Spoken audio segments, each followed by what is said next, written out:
여보, 우리 이제 어떡해? 그 회사 가짜였어. 우리 사기당한 거야. 뭐라고? 가짜라고? 사기라고? 그게 무슨 말이야? 그럼 우린 얼마를 날린 거야? 그 사람들 지금 어디 있어? 이제 우리 어떻게 해? 저는 고개만 숙인 채 아무 말도 할 수 없었습니다. 한때 수천 명의 생명을 책임지며 하늘을 날던 기장이었던 제가 퇴직 후 두 번의 투자 사기로 모든 것을 잃고 새벽 우유 배달을 시작하게 된 이야기입니다. 본격적인 이야기 시작 전에 구독과 좋아요 한 번씩 눌러주시면 큰 힘이 됩니다. 가족이나 친구들에게 영상 공유를 해주시면 나눌수록 행복은 두 배가 됩니다. 요즘 제 하루는 아주 단순합니다. 새벽 3시 40분 휴대폰 알람이 울립니다. 예전엔 이 시간이면 비행 전 정비 브리핑을 받기 위해 공항으로 향하던 시간인데 지금은 다릅니다. 이젠 인천의 외곽 빌라 단지로 향하죠.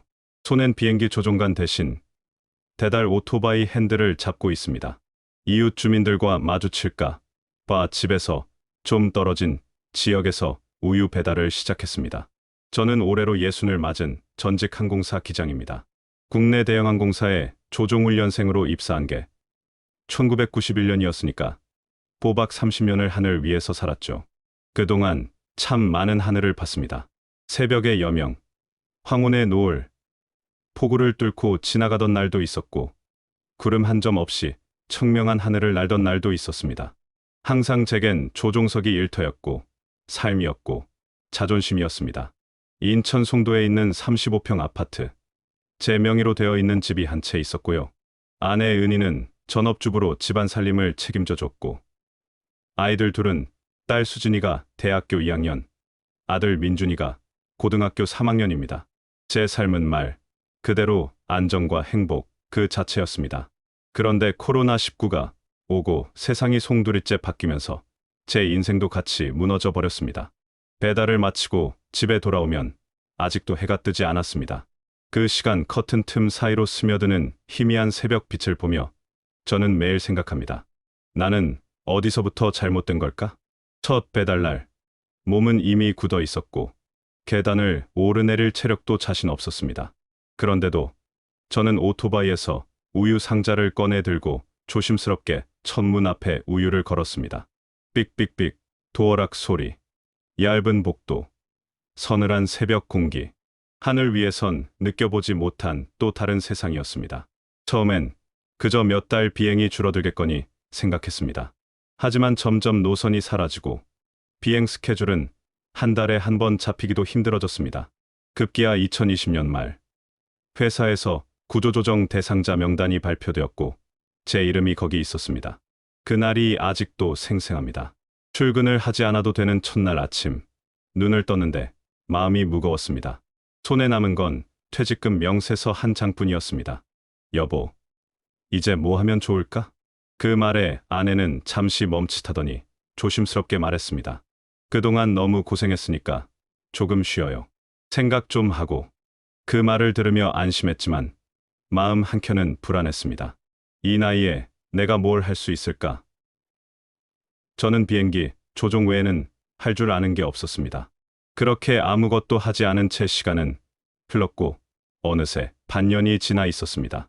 딸아이는 아르바이트를 시작했고 아들은 수험생이라 눈치를 살피기 시작했습니다. 가끔 아내는 마트에서 행사 알바라도 해볼까 고민하는 모습이 역력했죠. 전문직의 연봉도 괜찮았던 사람이 하루아침에 아무 일도 하지 않는 사람이 되니 그 공허함은 말로 다 표현할 수 없었습니다. 하늘 위에서 수천 명의 생명을 책임졌던 제가 정작 제 인생의 방향 하나 잡지 못하고 있는 모습이 초라해 보이기까지 했죠. 그 무렵 항공사에서 알고 지내던 정비사 후배 강민호가 전화를 했습니다. 기장님, 이번에 항공물류 플랫폼 투자권이 있는데 지장님 같은 전문가가 함께하면 사업이 훨씬 신뢰가 갈 거예요. 처음엔 반신반의했지만 그 말이 계속 귀에 맴돌았습니다. 내가 그래도 평생을 항공사에서 일한 사람인데 항공물류라면 내가 잘할 수 있지 않을까? 저는 수많은 화물기를 몰았고 운송 스케줄이 어떻게 돌아가는지도 어느 정도 알고 있었죠. 그리고 코로나19 이후 비대면 유통 플랫폼 시장이 커지고 있어서 관심이 가기 시작했습니다. 며칠 후 민호가 소개한 사람들과 함께 투자 설명회에 참석했습니다. 1시간 넘게 프레젠테이션을 들었습니다. 저희는 전국 중소기업의 물류를 항공과 해운으로 자동 최적화하는 시스템입니다. 이 플랫폼은 이미 국토부 스마트 물류 시범 사업과 연계되어 있고요. 이달 말엔 정부 보조금 접수도 완료됩니다. 깔끔한 정장의 젊은 창업자들, 잘 꾸며진 투자 제안서. 그 자리에서 저는 말했습니다. 제가 직접 경영에 참여하지 않아도 되는 건가요? 물론입니다. 기장님은 단순 투자자시고요. 저희가 실무는 다 책임집니다. 그 대답이 너무도 자연스러웠고 뭔가 제 자존심도 지켜주는 느낌이 들었습니다. 그날 밤 아내에게 말했습니다.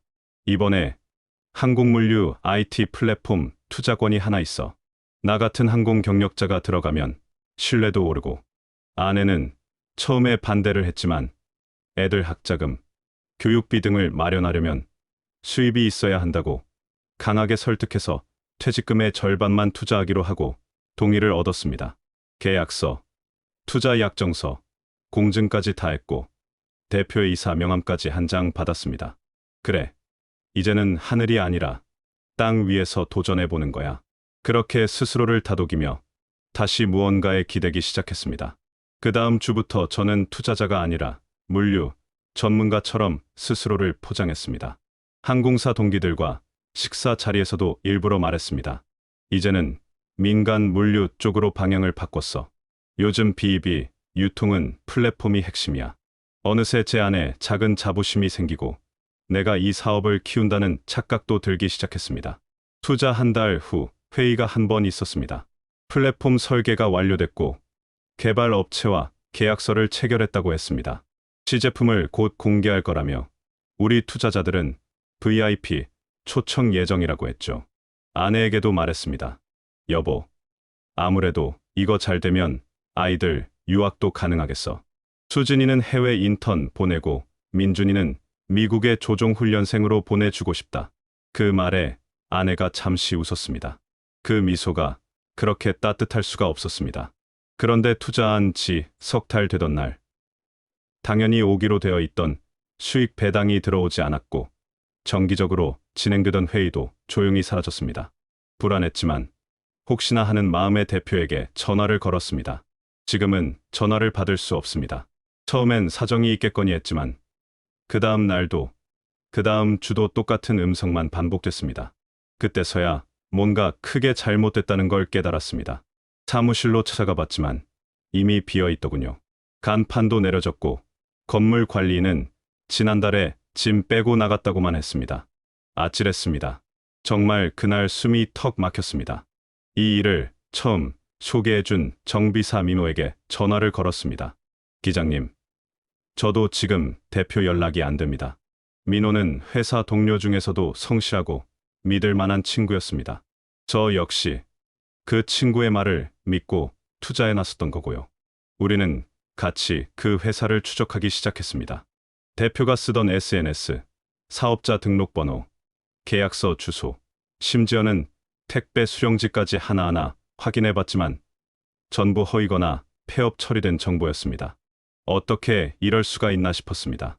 법무사 명의도 대행이었고 홈페이지는 폐쇄됐으며 그 유명한 프레젠테이션에 나왔던 정부 협약 문서도 가짜였습니다. 결국 민호와 함께 경찰서를 찾았습니다. 피해자 진술서를 쓰고 투자금 내역과 계약서, 사본을 제출했죠. 경찰은 담담하게 말했습니다. 최근 이런 정부 협력 가장형 투자 사기가 많습니다. 시간이 좀 걸릴 거예요. 그날 저녁 떨어지지 않는 입을 열고 아내에게 말했습니다. 그 회사 가짜였어. 우리 사기당한 거야. 아내는 손에 들고 있던 수저를 떨어뜨렸습니다. 뭐라고? 가짜라고? 사기라고? 그게 무슨 말이야? 그녀의 얼굴이 순간 굳었고 눈이 흔들렸습니다. 그럼 우린 얼마를 날린 거야? 그 사람들 지금 어디 있어? 이제 우리 어떻게 해? 아내는 울부짖었고 저는 고개만 숙인 채 아무 말도 할 수 없었습니다. 무책임했던 제 선택, 지인 말만 듣고 덤벼든 투자의 대가. 무너진 건 돈만이 아니라 가장으로서의 제 자리였습니다. 하지만 주저앉을 수는 없었습니다. 지금 이대로라면 애들 등록금도 생활비도 막막했습니다. 막막한 마음에 평소에 거들떠보지도 않았던 로또 복권을 매주 사기 시작했습니다. 그러다가 어느 날 복권 판매업소 옆 게시판에 붙어있던 전단지 한 장이 눈에 들어왔습니다. 송도 중심 상권 수익형 오피스텔 분양, 연 확정 수익률, 실입 주율 98%. 전단지를 보는 순간 바로 이거다라는 확신이 들었습니다. 그리고 부동산은 실물 자산이니까 날릴 걱정이 없다고 생각했습니다. 그렇게 다시 한번 제 자신을 설득하기 시작했습니다. 위치는 송도역 근처, 인근의 병원, 대학교, 오피스가 몰려있는 상권. 모델하우스를 방문해 보니 고급스러운 인테리어와 최신식 IT 시스템까지 갖춘 건물. 상담 직원은 말했습니다. 실투자금은 1억 5천 정도이고 이미 사전 계약자들이 꽉 찼습니다. 이번 주 안에 계약하셔야 합니다. 그 지역은 제가 잘 아는 지역인데 유동 인구와 상권이 매우 좋은 지역이었습니다. 그래서 투자에 대한 의심이 확신으로 바뀌었습니다. 아내에게 말했습니다. 여보, 이건 진짜 괜찮은 투자야. 실물 자산이고 임대 수익도 확정되어 있고. 아내는 조심스럽게 말했죠. 위치가 괜찮아 보이긴 해도 혹시 또 잘못되면. 그 말에 저도 잠시 멈칫했지만 이번만큼은 확신을 가졌습니다. 우린 지금 가만히 있을 여유가 없어. 이건 최소한 원금은 지켜. 그렇게 결심을 굳혔고 투자금은 송도 아파트를 담보로 대출을 받았습니다. 3억 원 중 1억 5천은 오피스텔 투자에, 나머지는 남겨 생활비와 예비 자금으로 쓰기로 했죠. 계약 과정은 지난번과는 완전히 달랐습니다. 법무법인 입회하의 공증, 등기, 확약서까지 깔끔하게 처리됐습니다. 임대 계약도 이미 체결되어 있고 수익 지급일도 명확히 명시되어 있었습니다. 이번만큼은 틀림없어 보인다는 생각에 오랜만에 밤잠을 푹 잘 수 있었습니다. 첫 달 약속된 날짜에 임대 수익이 통장에 입금됐습니다. 큰 돈은 아니었지만 그 소액 하나에 마음이 놓였습니다. 역시 부동산은 다르구나. 제 자존심도 조금은 회복되는 듯했고 아내도 저를 바라보는 표정이 조금씩 부드러워졌습니다. 하지만 안심도 잠시.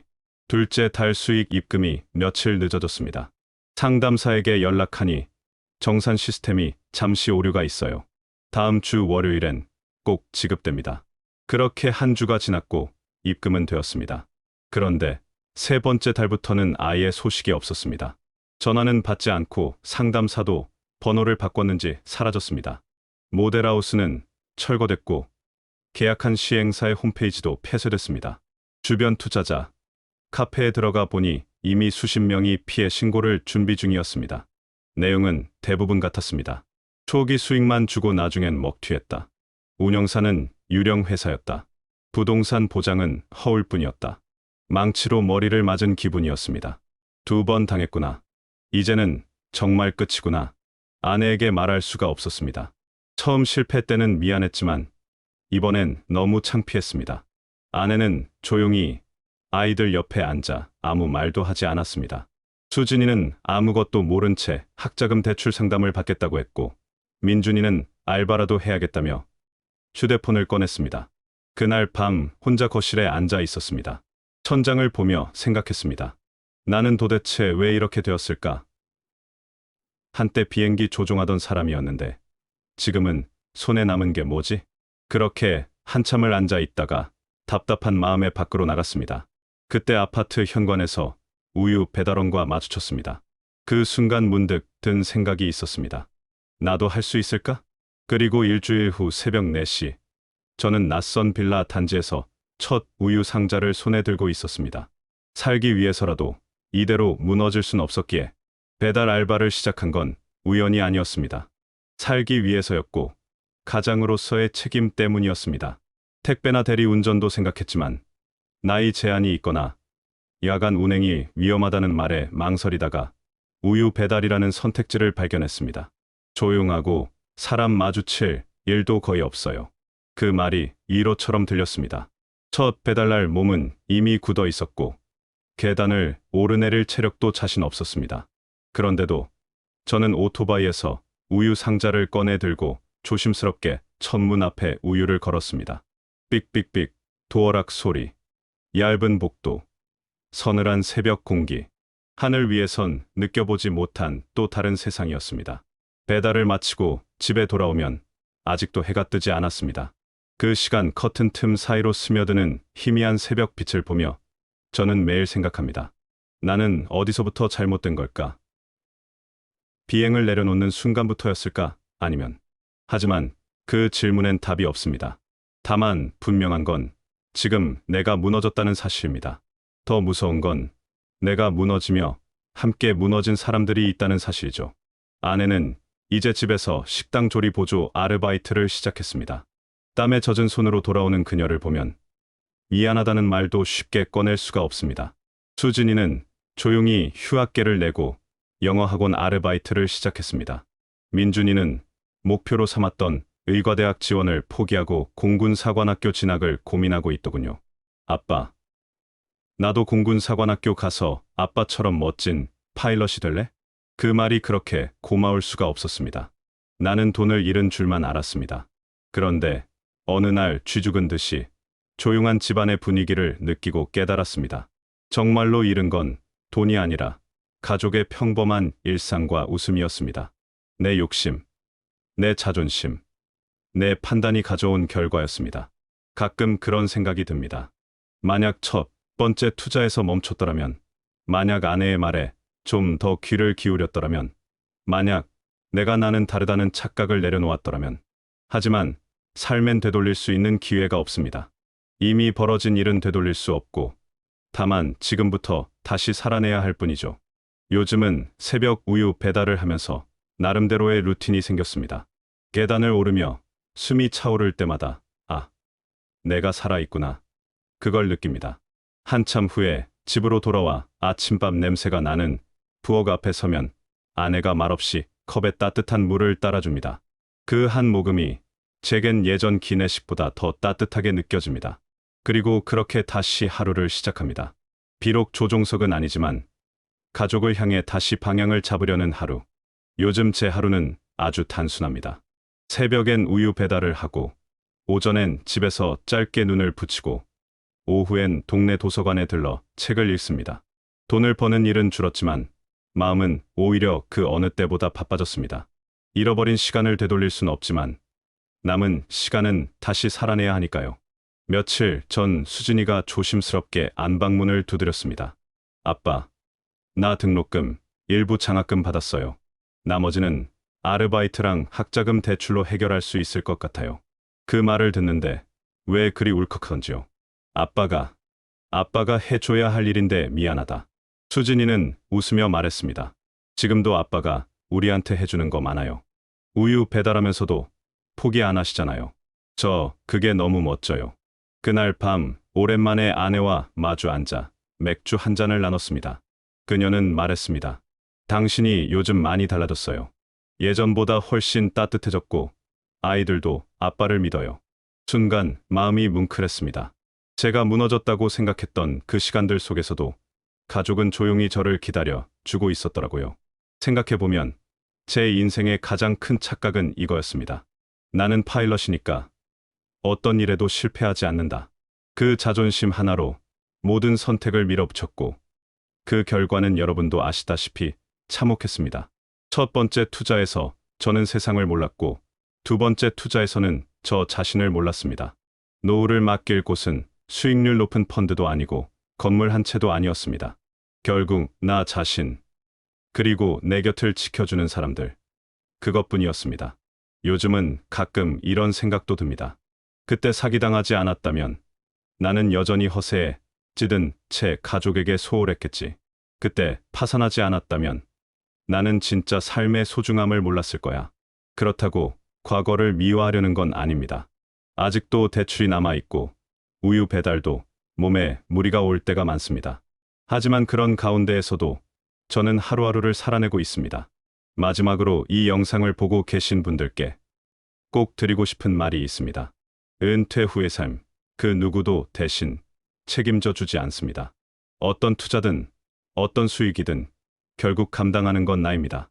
그리고 그 과정에서 가장 중요한 건 돈보다 가족, 수익보다 사람, 자산보다 내 마음의 건강이라는 걸 꼭 기억하셨으면 합니다. 이제 저녁이 되면 아내와 나란히 앉아 텔레비전을 봅니다. 수진이는 주방에서 설거지를 하고 민준이는 저에게 이렇게 말합니다. 아빠, 다음 주 공군 사관학교 면접인데 아빠 조종사 유니폼 한번 입어봐도 돼요? 그 말을 들으며 조용히 웃었습니다. 그래, 난 아직도 아빠고 아직도 인생을 조종할 수 있어. 오늘도 저는 내일 새벽을 준비하며 잠자리에 듭니다. 하늘은 아니지만 땅 위의 삶도 나쁘지 않더군요. 다만 다시는 내 인생의 조종관을 남에게 맡기지 않겠다는 것. 그게 제가 이 모든 시간을 통해 배운 가장 큰 교훈입니다. 여러분도 소중한 것을 지키시길 바랍니다.